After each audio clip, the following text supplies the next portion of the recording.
Frank Fabri li fil-preżent jokkupa l-kariga ta' Segretarju Permanenti fil-Ministeru tal-Edukazzjoni qiegħed jissemma li jista' jingħata l-post ta' Mario Kutajjar bħala Segretarju Permanenti ewlieni fiċ-ċivil. Persuni influenti ħafna f'Kastilja qed jimbottaw lil Frank Fabri għal din il-kariga kemm għaliex hu persuna fdat ħafna minnhom kif ukoll għaliex iridu persuna aktar żagħżugħa biex jokkupa din il-kariga.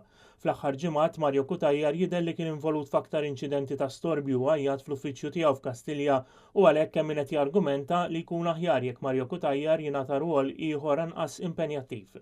Min-naħa l-oħra hemm sigriet magħruf ukoll li l-Ministru Evarist Bartolo qatt ma kellu xi simpatija kbira ma' Frank Fabri u kienet Kastilja li imponiet lil Frank Fabri bħala Segretarju Permanenti fil-Ministeru tal-Edukazzjoni. It-tluq ta' Frank Fabri mill-Ministeru tal-Edukazzjoni għandu jwassal biex tinħoloq vakanza importanti fl-istess Ministeru iżda sa issa ma jidhirx li qed jissemmew xi ismijiet partikolari ta' persuni biex jokkupawha. Kastilja trid li bħala Segretarju Permanenti ewlieni taċ-ċivil ikun hemm mhux biss persuna fdata ħafna minnha imma wkoll persuna b'dera aktar friska u ġovanili minn dik ta' Mario Kutajjar li hemm min qed jargumenta li żmienu issa skada sew tant li sar jitlifa wisq malajr.